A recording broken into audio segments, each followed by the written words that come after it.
Welcome back, everyone. Our listeners have sent over some fascinating excerpts. Oh, really? Yeah, from this book, Thinking for Results. It's by Christian D. Larson, written way back in 1912. Quite a while ago. It is. So we're going to dive deep today into Larson's core concepts Oh, okay. and kind of see what he has to say about, uh, the About power of thought. Yeah, it's amazing actually how a book written over a century ago Mm-hmm. can still be so relevant today. Yeah. You know? I mean, Larson's ideas, they really tap into that kind of timeless human desire Yeah. to understand how our thoughts shape our reality. Exactly. Yeah. And Larson, he really doesn't shy away from bold claims either. No, not at all. He argues that your thoughts Hmm. can literally shape your health, your wealth, Oh, wow. even your destiny. Okay. It really makes you wonder, is there something to this idea of Yeah. scientific thinking that he keeps talking about? That's where Larson gets really interesting. Okay. He defines scientific thinking Mm-hmm. as a very deliberate process, right? Yeah. It's not just random thoughts floating around in your head. Uh-huh. It's about thinking with a purpose, following a system, and aiming for those concrete results. Okay, so it's less about like daydreaming Right, and right. more about having a strategic... Yeah, a strategic approach to your thinking. Exactly. But where do you even begin to apply that? Well, Larson, he starts by laying out this central argument. Okay. Our thoughts are the underlying cause of everything that happens to us. Mm-hmm. He uses this analogy of natural laws. Uh-huh. So think about it. If you misuse physical laws, like gravity, Right. what happens? You get negative consequences. Yeah. Right. So Larson's saying the same principle applies to our thoughts. Oh, interesting. Misuse the laws of thought, and you end up with these undesirable outcomes. So it's not just about having good or bad intentions. Right. There's more to it than that. Exactly. There's more to it. Okay. Larson distinguishes between right and wrong thoughts. Okay. And wrong thoughts aren't just the ones fueled by, negative motives, but also those without any purpose. Oh. They're just kind of scattered, Yeah. aimless, unproductive. So what does a right thought look like then? Okay, so a right thought Yeah. is constructive. Okay. It's guided by a clear intention, a higher goal that you're working towards. Right. It's about channeling your mental energy into building something worthwhile. It sounds almost like having a blueprint for your thoughts, Yes. like making sure they're aligned with what you want to create. Yeah, exactly. That's a great way to put it. Yeah. Once you have that blueprint, then Larson says Okay. there are these essential mental states you need to cultivate to achieve success through thought. Yeah. He outlines a whole bunch of them, right? Right, he does. Peace, poise, harmony. Mm-hmm. It's a pretty long list. It's quite extensive. Yeah. But I have to admit, some of them sound a bit abstract. Yeah, I can see that. So how do these mental states actually connect to getting, like, tangible results? Well, Larson argues that they work together Okay. to create this powerful foundation for action. Okay. Let's take peace, for example. Right. Yeah. He describes it as a state of deep inner calm, Mm-hmm. which might sound passive, Yeah. but he believes it's the foundation of all effective action. So before you can even think about achieving anything Right. in the outer world, you need to cultivate that stillness within. Exactly. Yeah. It's like, Yeah. building a house, Hmm. you need a solid foundation before you can start building the walls and the roof, right? Right. That's what peace provides. Okay, and what about poise? How does that fit in? Okay, so poise is where that inner peace Right. translates into outward strength, right? Larson describes it as a combination of calmness and power. It's about holding this enormous energy within yourself, ready to be channeled into action. So it's not just about being zen and relaxed. Right. It's about having that inner strength and readiness to act Yeah, when the time is right. precisely. Yeah. And then we have harmony. What is that? So harmony is where your inner foundation Okay. extends outwards, Okay. connecting you to the world around you. Okay. It's the ability to align yourself with the forces around you to work in collaboration towards your goals. So this is where you start to see how these abstract mental states Yeah. can actually lead to real outcomes. You Or- cultivate the inner peace, you build the strength and poise, Yes. and then you can engage with the world in this harmonious way. That's a great way to summarize it, yeah. Awesome. And from there, Larson introduces aspiration. This is about setting your sights high, Right, exactly, yeah. focusing on the possibilities even beyond your reach. Yeah, Larson says that aspiration leads to the creation of these great thoughts, Okay. which then, in turn, lead to great achievements. Interesting. He believes that by focusing on what's possible, we open ourselves up to a higher level of thinking Yeah. and action. But how do you stay motivated? Like, especially when things get tough. Right, well, that's where Larson brings in this concept of contentment. Okay. Now, it's not about being complacent, but rather about appreciating what you already have Right. while still striving for more. So finding that balance between gratitude Yeah. and ambition. Exactly. Exactly. Yeah. And this is where gratitude comes in. Yeah. Larson, he emphasizes that being grateful opens your mind to receive even more. Oh, interesting. It's about creating abundance and receptivity rather than scarcity. I can see how that would be crucial Yeah, for staying motivated, yeah. it is. But doesn't that get tricky when you encounter challenges? You know, that's where Larson's approach to difficulties gets really fascinating. Okay. He encourages us to reframe our perspective Okay. on things like disappointments and failures. So instead of viewing them negatively, see them as opportunities Exactly. for growth. He argues that disappointments are actually indicators Okay. that something even better is available. Wow. They're not setbacks. They're like redirection signs, pointing us towards a more fulfilling path. So instead of getting discouraged, you should see it as a chance to reassess and aim even higher. That's the key takeaway, yeah. Okay. And when it comes to failure, Yeah. Larson doesn't see it as a personal defeat. He views it as simply a collection of misdirected actions. So it's not that you failed, Right. but that you learned a lesson Exactly, yeah. about what doesn't work. And that knowledge can then be used to refine your approach and Okay. ultimately achieve success. It sounds like he's advocating for a very optimistic mindset. Yes, he is. But how do you maintain that in the face of adversity? Well, Larson dedicates a whole section Okay. to what he calls thinking the truth. Thinking the truth. He argues that there's a difference between seeming truth and real truth, Okay. and that we need to shift our focus to the potential within everything, Okay. not just the superficial appearance. So seeing beyond the limitations and challenges Yeah, to recognize the worth and the possibility. exactly. But how do you actually do that? Like, how do you train your mind to see that real truth? Well, Larson, he outlines several benefits of this way of thinking. Okay. First, he says it keeps the mind wholesome and harmonious That makes sense. because you're not dwelling on negativity. if you're constantly focusing on what's wrong, Right. it's hard to maintain a positive mindset. Exactly, yeah. Second, he says thinking the truth prevents these detrimental mental states by focusing on the positive and what's possible. Yeah. You're less likely to get bogged down by fear or doubt. It's like you're proactively protecting your mind Yes, exactly. from those negative thought patterns. Exactly. But it can't just be about avoiding negativity. Right, it's got to be more active. Yeah. And that's where Larson's third benefit comes in. Okay. He argues that thinking the truth brings out the best in you. Okay.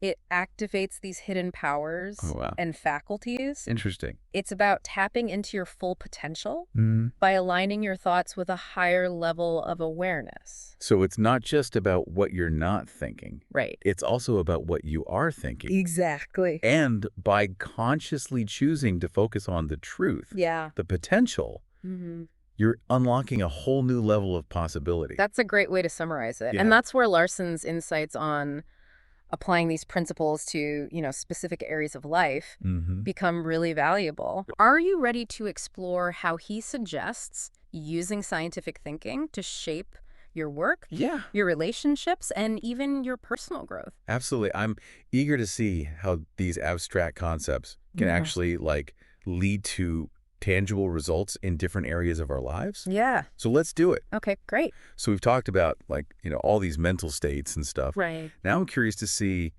how Larson applies this scientific thinking thing to real life. Hmm. He mentioned, work, relationships, dealing with like challenging circumstances. Right. Where do we start? Okay, well, let's start with Larson's perspective on work. Okay. He's like really clear that choosing a definite purpose for your life's work Mm. is crucial. Okay. It's not just about finding a job, Right. but about, identifying a path that Yeah. aligns with your deepest aspirations and committing to it. It sounds like he's advocating for finding work that Yeah. resonates with your soul. Yeah. Not just your bank account. Exactly. But, what if you're already on a career path Yeah. that doesn't quite feel like that? Yeah. Does Larson say anything about that? He actually cautions against aimlessly drifting from Right. one job to the next. Yeah. Constantly wishing for something different. Right. He sees that as incredibly unproductive. Yeah. Instead, he encourages us to find meaning and purpose Okay. within the work we're currently doing, even if it's not our dream scenario. So it's about focusing on what you can control, Right. making the best of it, Yeah, while still holding that vision of something better. exactly. But how do you shift your mindset from feeling stuck to feeling empowered? Well, Larson emphasizes the power of belief. Yeah. He encourages us to believe in our own success Mhm. and to visualize it as already achieved. Wow. He suggests that by holding that vision in our minds, Yeah. we begin to draw it into our reality. I mean, we're probably familiar with visualization and stuff. Right. But Larson seems to be suggesting something deeper. Mm-hmm. It's like cultivating this deep inner belief Yeah, that success is inevitable. exactly. Yeah, it's not just wishful thinking. Right. It's about aligning your thoughts and actions with that belief Yeah. that you are capable of achieving what you set out to do. Right. And that's where the practical element of this scientific thinking comes in. Okay. Larson stresses the importance of planning effectively, Yeah. using the right methods, constantly striving to improve. So combining the belief with action Yes. and constantly refining your approach. Yeah. Working smarter, not harder. That's a great way to put it. Okay. And then Larson, he takes this scientific thinking Mm-hmm. and applies it to our relationships with others. Okay. He encourages us to see people for their true potential, not just, their current imperfections. It's like, don't judge a book by its cover. Right. Exactly. Look beyond the surface Yeah. and recognize that inherent worth. Yeah. But isn't it also important to acknowledge their flaws too? That's a really great question. And, Yeah. it highlights the potential challenges of solely focusing on those superior aspects of people. I mean, we have to remember that Larson's ideas Yeah. were shaped by the context of his time, right? Yeah, for sure. So it's crucial to approach them with a critical lens. Yeah, I appreciate that nuance. It's a reminder that we should always be engaging with these concepts Yeah. thoughtfully, Mm-hmm. adapting them to our own values Yeah, and the realities of the world we live in today. absolutely. Oh, yeah. While Larson's emphasis on, focusing on strengths might have its limitations, Yeah. I think his core message about choosing where we direct our attention Yeah. remains really valuable. Okay. He argues that by focusing on the best in others, we elevate our own minds and create a more positive environment for growth. It makes sense. If you're constantly dwelling on someone's flaws, Right. it's going to be hard to see their potential or to offer them support. Exactly. Yeah. And that same principle applies to how we view our circumstances. Okay. Larson argues that our circumstances are opportunities, Okay. not obstacles. Interesting. And that, Yeah. our relationship to external events is determined by our perspective. It's like you can't always control what happens to you, Right. but you can control how you respond to it. Yeah, but it's easier said than done. Yeah, for sure. So how do you shift your perspective when Right. you're facing, overwhelming challenges? Yeah. Well, Larson challenges us to reframe how we view disappointments. Okay. He argues that instead of seeing them as setbacks, Right. we should see them as indicators that Yeah. something better is available. So you're not denied something good. You're just redirected to something better. Exactly. That's a pretty radical way to think about it. It is. Yeah. But Larson argues that embracing this view can actually empower you Okay. to move forward with more resilience. Yeah. He believes that the ability to feel disappointment Okay. means you have the capacity Yeah. to achieve something greater. So those moments of disappointment Right. are a sign that you're ready for more. Yeah. that you're capable of reaching for something bigger. Exactly. And he applies the same logic to failure. Okay. He doesn't see failure as a state, Okay. but simply as a collection of misdirected actions.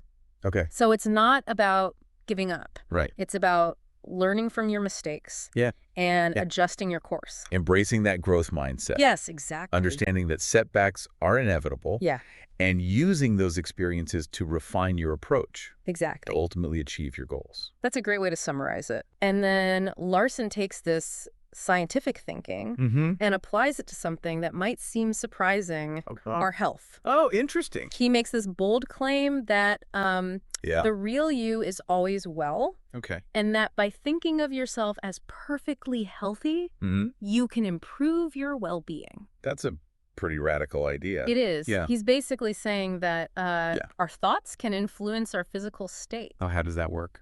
Well, Larson's acknowledging the interconnectedness of mind and body. He's suggesting that by shifting our focus to the state of perfect health, Okay. we can activate the body's natural, healing ability. Okay. Now, he's not denying the reality of physical ailments, Right. but highlighting the power of our thoughts to influence our experience of those ailments Okay. and support the body's healing process. So it's not about ignoring physical symptoms, but cultivating a mental state that supports healing. Exactly. Okay. And finally, Larson emphasizes scientific thinking when it comes to personal growth. Okay. He encourages us to focus on what we want to become, not dwelling on our limitations. So instead of thinking, I'm not good at this, Right. you think, I want to be this. Exactly. Yeah. He suggests that by filling our minds with these thoughts of health, power, superiority, we gradually become the person we envision. So aligning your thoughts with your desired future self Yes. and taking actions to move you closer. Yeah. But with all these areas to focus on, like work, relationships, health, growth, Right. how do you keep it all straight? That's where Larson's emphasis on cultivating those core mental states Okay. becomes so important. They serve as a foundation for approaching all these areas with clarity and purpose. So it's about like weaving those principles Yeah. of peace and poise and all that Yeah, exactly. into your life. Yeah, into the fabric of your daily life. Yeah. Approaching everything with this scientific thinking mindset. That's a great way to put it. Yeah. And as we, wrap up Larson's ideas, I want to touch on one final concept. Okay. Faith. Yeah. Larson's view of faith Yeah. goes beyond like the traditional interpretations. He seems to see it as a key component of this whole scientific thinking approach. Exactly. Yeah. He considers faith to deeply scientific, not just blind belief, but Sure. an essential element for achieving results. But what does that mean? Like, how does faith actually help you create the life you want? That's a great question. Yeah. And I think it's the perfect segue into the final part of our deep dive. Okay.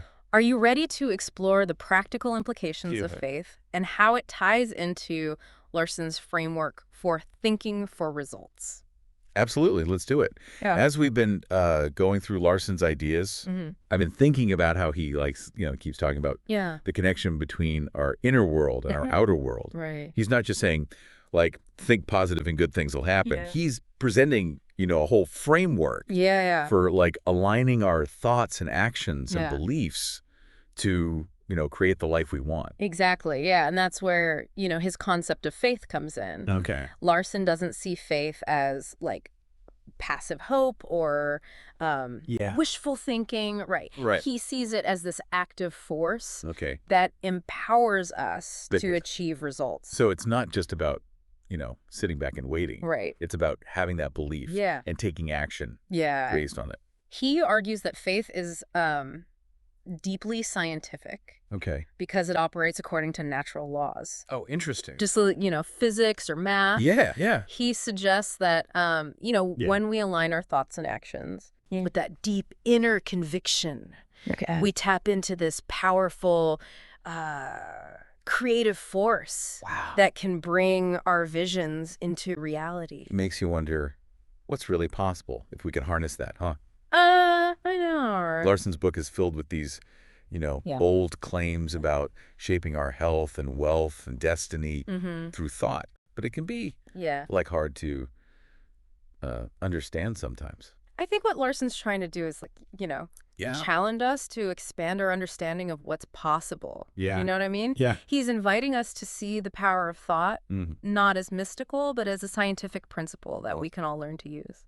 It's like he's saying, don't limit yourself by what you currently believe. Exactly. Open your mind to the possibility that your thoughts can shape your reality. That's a great summary. Yeah. He's not asking us to just blindly accept his ideas, but to, experiment with them, see how they work. And that's what makes this deep dive so fascinating. Right. It's not just about, learning. It's about applying, seeing how it works for you and creating your own path. Exactly. Yeah. Larson provides the framework, Yeah. but it's up to each individual to use those tools. Well, you've given us a lot to think about, listener name. I hope so. Larson's book is really, a call to action.